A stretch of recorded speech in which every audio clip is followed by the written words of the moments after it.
Funny videos tulad ni Kuya sumasayaw sa gilid. Napatahol na lang si ate nung nakakita ng daga.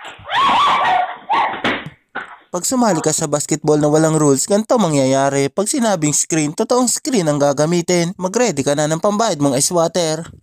Dalawang nagagandahang babae ay may malaking problema kasi ang kanila ay hindi malaki. Malungkot na mukha ang kanilang ipinapakita. Kawawa naman silang dalawa.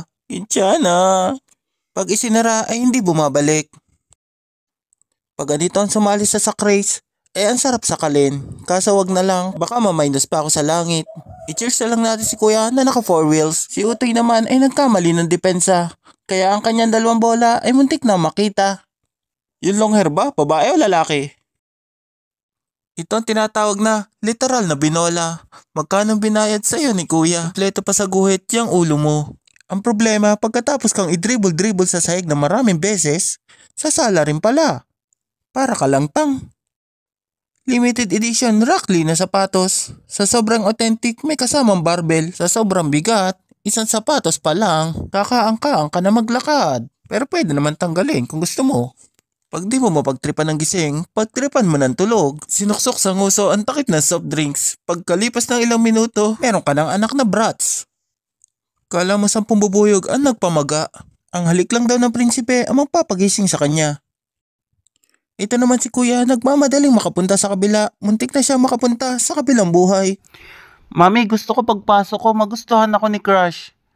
O anak, ano bang gusto ni Crush? Mahilig sa soft drinks si Crush, Mami.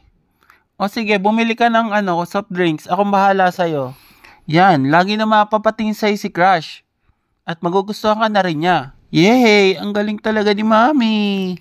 Kahit wala pa sa room, ang dami nang tumitingin sa akin. Wow, celebrity na ako.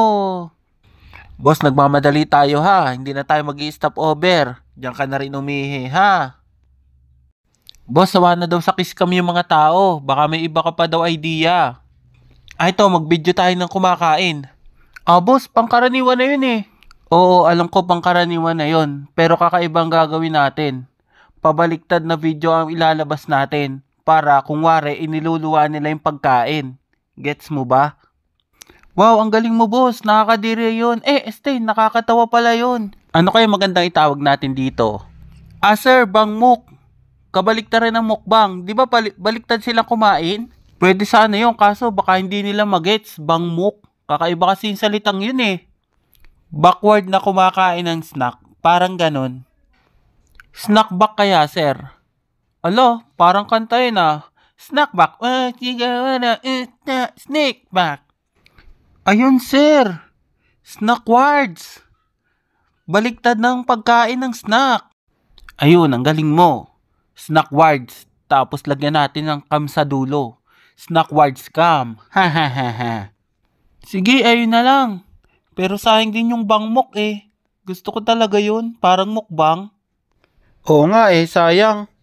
Kaso baka hindi talaga maintindihan ng mga tao. Sige boss, snack words na lang talaga. Para madaling magets. Ate, magte-testing lang ako dito ha. May actual kasi kami ng rescue mission. Hindi ko na masyado sa ulo. Bakit kaya nakipag-break sa akin si GF na nakita tong picture namin? Maganda nga to eh, hindi natatapon oh. Porque advance yung technology namin sa bahay, gano'n na siya. Be, laro tayong Plants vs Zombies. Sige. Oh, ba't may dala kang cellphone? Oh. Sabi mo maglaro tayong Plants vs Zombies. Kaya nagdala ko ng cellphone. Oh, ininstall ko na nga eh. Ala, hindi ganoon. Gusto ko yung yung actual na Plants vs Zombies. Ang laki ng tiyan mo, hindi ka ba nahihirapan? Mas napadali nga ang buhay ko nung lumaki yung tiyan ko eh. Bakit ka ba nagpapalobo? May training tayo. Ayun nga ang training natin. Puputukin tong mga lobo. Ano ka ba? Abe, ayoko yung masyadong seryoso yung relasyon natin. Gusto ko yung masaya lang, nagpa-prank-prank lang tayo sa isa't isa, ganun. Ganun ba? Sige, bili ka ng gatas, tapos, damihan mo yung gatas tapos bili ka ng maraming lobo. Gagawin natin yung gusto mo. Walang pikunan ha. Be, 2 months na tayong nagpa-prank sa isa't isa, hindi ka ba nagsasawa? Di ba yun ang gusto mo sa relasyon, be? Oo, gusto ko, pero, ibahin mo naman. Puro ganito lang eh. Lobo na may gatas? Tas ang hirap alinisin. Mas maganda tubig na lang eh, oh. Dito pa talaga sa bahay. Buti ikaw, hindi ikaw ang tagalinis. Pagka-prank mo sa akin, manunood ka na lang dyan ng TV.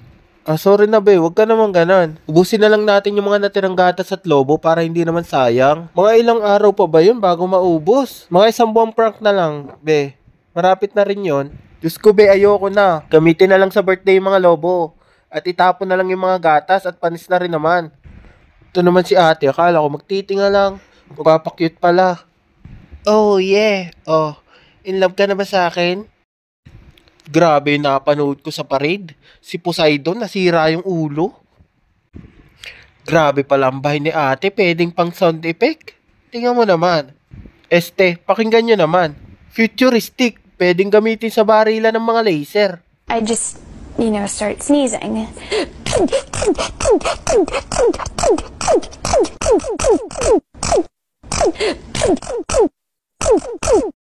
Babe, ba't gano'n naman yung mga kapitbahay natin sa taas? Laging ang ingay sa umaga.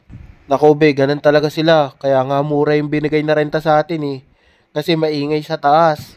Ganun ba? Naririndi kasi ako. Nako, babe, pasensya ka na. Ito lang talagang kaya nating rentahan sa ngayon.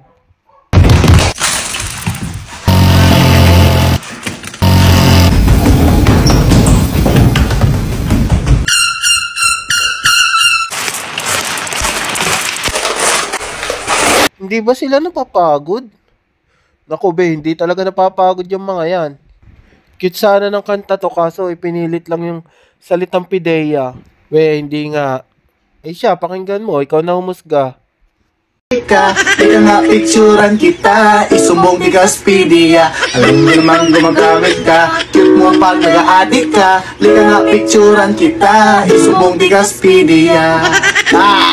Kayawan. Kitang-kita guys sa camera, oh, ginawang preno yung bumper. Ito ang pagkain na malamig at mainit. Oo, ito ay yelo. Hinaluan lang ng kung ano-anong condiments. Ang galing lang, hindi natutunaw. Kung ikaw ay may lolo pa at may Yu-Gi-Oh cards ka pa. Ito ang life hacks para sa'yo. Pagsamahin mo yung dalawa. Ang bongga ng kinalabasan, hindi ang papapasukin sa SM.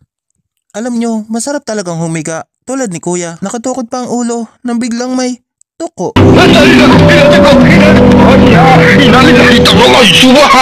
Nagkandagulo-gulo na ang kanyang salita.